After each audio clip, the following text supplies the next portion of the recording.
Maneva na sema PENDREAM TV. PENDREAM TV de osia dem yopo. How much they would put in terms of intervention to show up the value of the city as well. It's one that we would look at other policy alternatives to sustain these gains that we have seen. These are the questions that we're going to be asking as the days, weeks, and months go by. But this is it. What the president talks about, I'm going to put it on the screen right now. It's a picture that is captured statistically and also confirmed. We're ending the year, at least, based on what the Ghana Sales Service put out, the month of November saw inflation at 6.3%. Now, by next week or two, we're going to hear exactly how we ended the month of December in terms of the inflation rate. But this is it, 6.3% for inflation, right from 23.5 when he took office as president of the Republic of Ghana in January. It's been on the decline consistently to 23.1 in February, 22.4 in March, 21.2 in April, 18.4% in May. And in fact, we've seen a direct link between the inflation rate and then also the appreciation of the cedi. Because if you look at the main part of this period of the May, June last year, when we saw this big decline in inflation rate, you could also relate within that same period what was happening to the cedi. And this is it. We're going to show it to you. It clearly paints the picture of that nexus, the connection between the inflation rate and also the strength of the cedi. Between May and June, we saw the cedi trading at 10 cedis, 28 pesos, 10 cedis, 30 pesos, thereabout.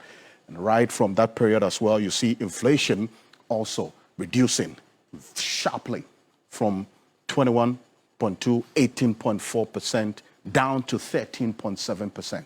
So with the inflation targeting that the Bank of Ghana has been on for quite a while now, we'll see as well how that will continue going into the year 2026. Joe Jackson is a financial analyst joining me on Zoom right now. So Jackson, thank you for time. Now, from your lenses, how would you assess the year 2025? The president talks about a solid foundation that has been laid over the period for a bigger takeoff in 2026. Oh, listen, I would say undoubtedly that 2025 has been a good year. A good year because the economy has stabilized. Good year because we can see the light at the end of the tunnel. A good year because, listen, all the numbers are looking right. It's not as if, when I say it's a good day, I don't say it's a good year because everybody is happy and jumping up and down. No, I say it's a good year because it's like somebody who had a stroke, went into intensive care, is now out of intensive care, can walk, can move around, and has even been discharged to go home, but still take good care of himself. That's where we are. The situation has stabilized. The situation is improving. So some things went right. Fiscal discipline meant that inflation came down. Fiscal discipline meant that the forex rate stabilized. Coupled with the work of the gold board and just the good winds that blew our way in raising the price of gold. So they're good things. All in all, this year has been a good year.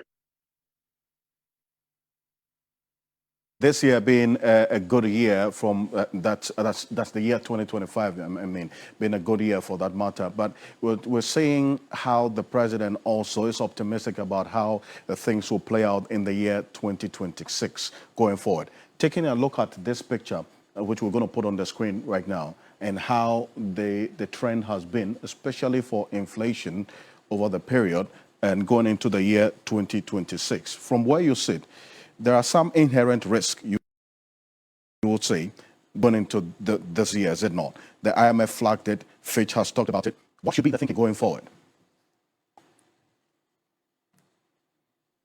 Oh, listen, as for the risk, there are a lot of risks.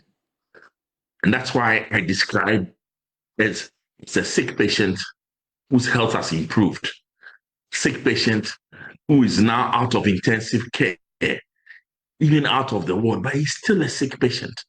Listen, at the bottom line, Ghana is still broke. We're not out of the woods yet. With all the arrears we haven't been able to pay. Look at what's happening with our cocoa sector, still in trouble. Look at the debts with to the energy sector debts. Have they been managed better? Yes. There are still the debts there? Yes. Look at our Greek. It's still very much rain-fed instead of irrigation-led. So there are risks. 2026, we have some heavy bills to pay. Paying those affect the CD to dollar rate. Increments that should go to staff of the government and the public services. Will that start to affect inflation? Will we lose the discipline that we've shown so far?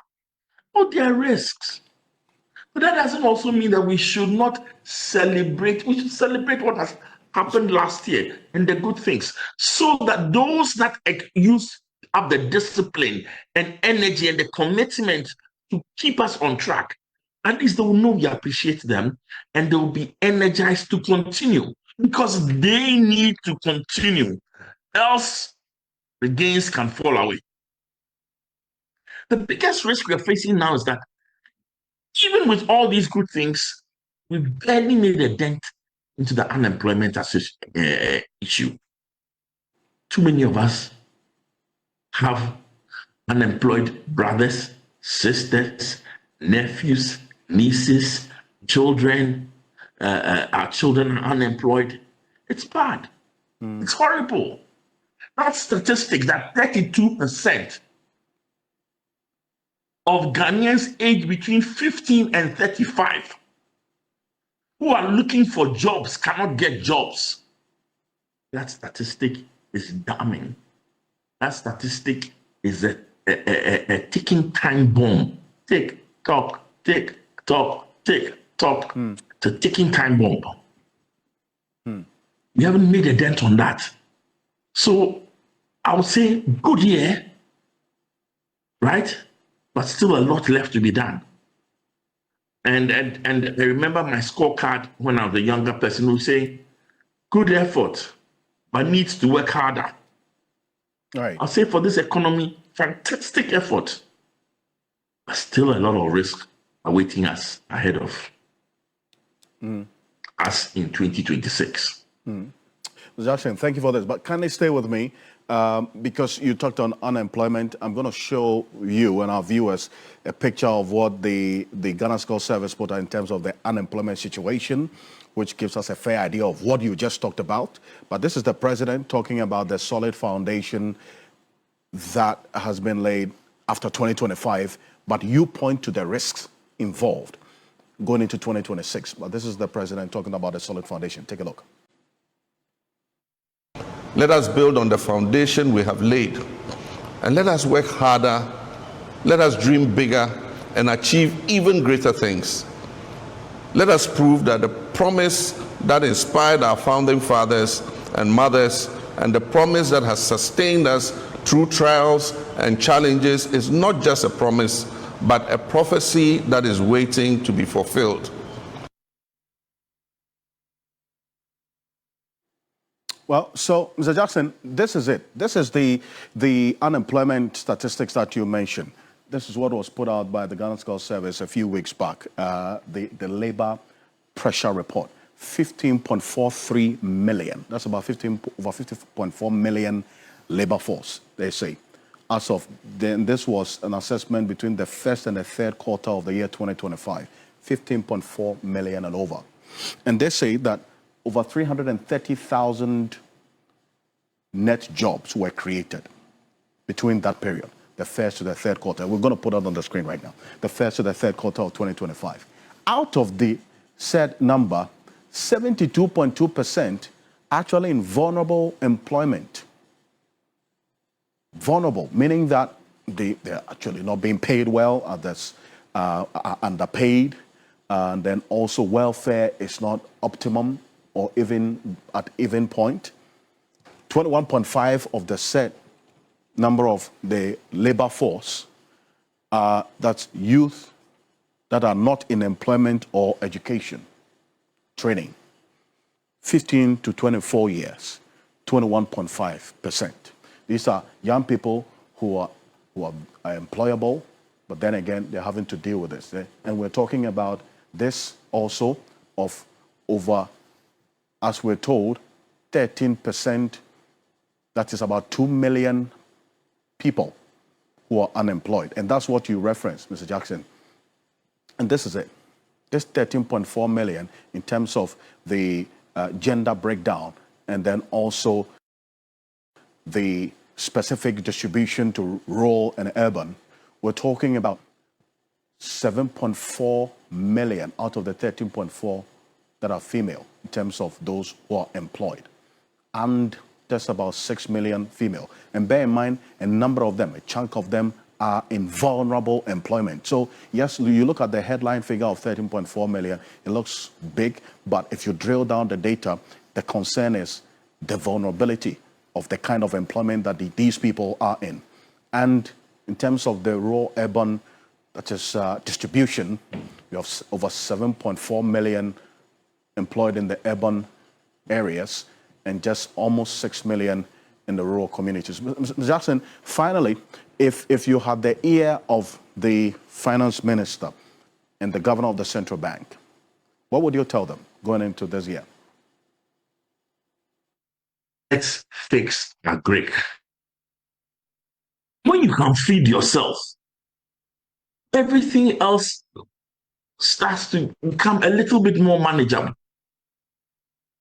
If there's any sector that requires transformation, it is agric. It is agric, and we must get irrigation going. We must fix the cocoa sector. We must buy the excess produce that is sitting on at our farm gates. Agric. If you can feed, listen, if my stomach is full, I can stomach a lot of things. If I'm hungry, say a hungry man is an angry man. And so it's important for us to fix agric, not to pay lip service.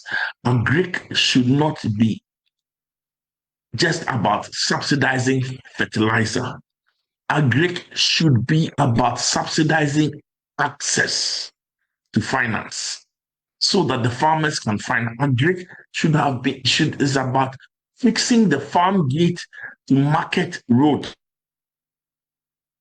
so that the produce can leave the farm gate and get to the market without the exorbitant logistic costs and transport costs being placed on it. All those things are things that agric should be about access to mechanized equipment. The farmers, they don't need to own the tractors. They just want to have access to the tractors.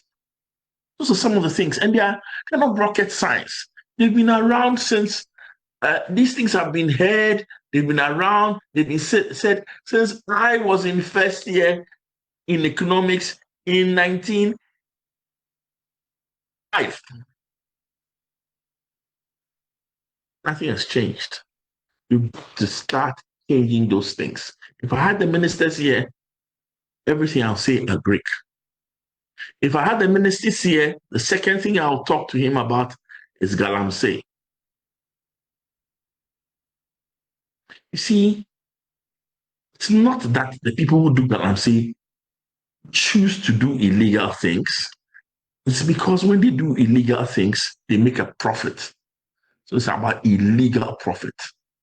It's about when we start to arrest the real kingpins, not the victims who are doing galamsey without gloves, not the victims who have growing clusters of birth defects, not the victims who are going to suffer from kidney problems and need dialysis. Where are the true kingpins who are profiting? So those are some of the things we should address. Still, regardless of our risks, this year has been a good year. Mr. Jackson, appreciate you for this. I thank you so much for joining us here on Ghana Tonight. On that point that you end with, Galamsey, that's actually going to be our next issue, but thank you for touching on it as well and making your views heard on it. But you say that if your stomach is full, you can stomach a lot of things. And in fact, this report that we're looking at captures some detail of what you just spoke about, and this is it. And we talk about which sectors, specific sectors that Ghanaians are employed in or employing a lot of Ghanaians. We're looking at the services sector, just a little over 6 million people employed in the services sector. The agriculture sector, Mr. Jackson, that you mentioned, also employs just a little over 5 million people in that same sector, agriculture sector. So it's important that you spend quite some time talking about why we should focus on agriculture, Mr. Jackson, as your view to addressing this unemployment in this country. Industry, just about 2.5 million, 18.3%. Agriculture remains the backbone of the economy. But then again, we see that the age bracket of persons involved in agriculture is a challenge. The last time we checked, between 40 to 70 years and over, we don't have a lot of young people involved in agriculture now. So one of the things we're going to be focusing on Ghana Tonight and across all TV3 programs is assessing some of these policies in the agri sector, the Nkokon Kitinkiti and others that this administration has just started, and how that would also impact and contribute to creating jobs, improving this number that we see in agri, as put out by the Ghana Sales Call Service. So stay with us. Joe Jackson, thank you for joining us here on Ghana Tonight. He is the Executive Director and CEO of DLX Finance. He's a financial analyst. Coming up here on Ghana Tonight, as I indicate, we're going to talk about Galamsey. But this is the president also in his New Year message talking about the Ghana for all, not the NDC or the NPP, but for all Ghanaians. Take a look. We are one people with a shared destiny. Whether you voted for me or not, whether you supported the NDC or not, we are all Ghanaians. And this reset is for all of us. There's no NPP Ghana, there's no CPP Ghana or NDC Ghana. There's only one Ghana. That Ghana our forebears fought for and shed their blood to give us our freedom. Let us reject the politics of division and embrace the patriotism of nation building. Let us disagree without being disagreeable.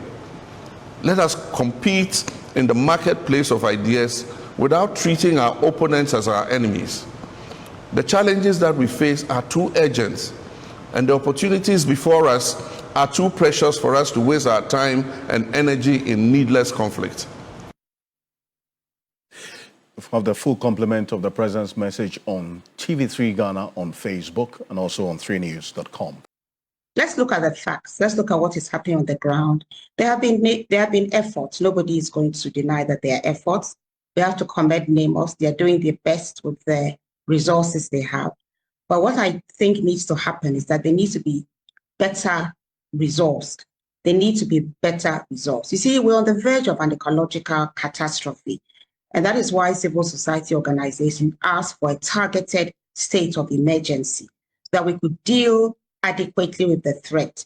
It's as if we have about 1,000 fires raging, and we've just got one fire engine going from fire to fire. So you can imagine that the will might be there to put out the fire, but if you're not properly equipped, resourced to deal with the environmental terrorism going on, it's not going to work. So what we are saying is that efforts are being made, but we do need the political will to really end this when you look at NAMOS, they don't even have a dedicated phone line. There was illegal mining taking place in Atronsu. We tried to get hold of NAMOS. There was no number, but we eventually got hold of them, and they were unable to come. You should go and do a fact-finding mission and look at the state of the Atronsu stream. So with all the goodwill in the world, if you don't have the resources to be able to get to where you are needed. It makes the whole matter very challenging. And say, in fact, you talk about NIMO said the 2 days ago we saw some updates on some activities as well to clamp down on illegal mining. On Monday as well, we got an update as well. And before Parliament rose or went for this recess for the Christmas break, as a matter of fact, the LI 2462 was taken off our books, which got a number of the CSOs in this space also commending that particular approach. But beyond that, what next? You see, to do with the fight against galamsey, we know that LI 2462 is to do with the protection of our forests, the protection of our forest reserves. We used to call it a perverse piece of legislation. Virtually opened up our forest reserves for unfettered, mining. Now, when it comes to illegal mining, they are not waiting for licenses. LI 2462, if you like, was like state-sponsored destruction of our forest reserves. The state itself was issuing licenses for big companies to mine in our forest reserves. Thank God it has been revoked. But it has no effect on illegal mining. It has an effect on protection of our forest reserves, and we're very grateful it has eventually been passed. At first, we're hoodwinked with an amendment, but we are pleased that it has eventually been revoked. But it has no bearing on illegal mining because the illegal miners are not waiting for licenses. They are destroying our environment with impunity. So it has no effect whatsoever on illegal mining. As we speak, we have illegal miners still in our forest reserves. Just a few days ago, some were arrested. They are still on our water bodies. They are still on our farmlands. They go where they like with impunity because they are not waiting for any law. What they are waiting for is the political will to stop them. So what we need is the political will to say that it's a shame that we're going into 2026 with no real improvement in the matter. Our forest reserves are still under threat from illegal miners. Our water bodies are still being diverted. My information that over 60% have been diverted. Confanoche Teaching Hospital tells us that the number of kidney-related disease has gone up 4 times. There's a rise in abnormal or deformed babies, maternal deaths. There was a report a few days ago that a reclaimed illegal mining site on which cassava was grown, obviously has been found to have unacceptable levels of mercury. So when we look at what is happening, I'm not quite sure there's much to rejoice about. We need to go into 2026 with the understanding that a targeted state of emergency is needed. We need to have all our forces dealing with illegal mining. There's a war going on. There's a war going on. Even in wartime, when you poison the water bodies, it's a war crime. We need to have our Navy, our armed forces, our Air Force, using all the security forces you have, our police service, everybody go and tackle this problem before it engulfs us. Because if we wait too long, we'll all be destroyed. We're on the verge of an ecological catastrophe. And one fire engine cannot put out all the fires. It's as if we have hundreds of fires raging. Today, we send the fire engine to one fire. We arrest a few arsonists, and then tomorrow we go to another one. The rate at which we are going, come 2030, we'll still have the same problem. We need to declare a targeted state of emergency. Well, beyond the targeted state of emergency you talk about, what else do you want to see in the year 2026?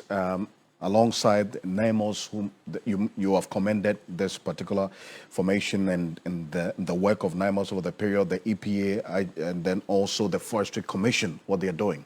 The Forestry Commission, they have asked for a paramilitary status so that they can protect. That is their mandate, to protect our forest reserves. I think we need to listen to them. They're on the ground.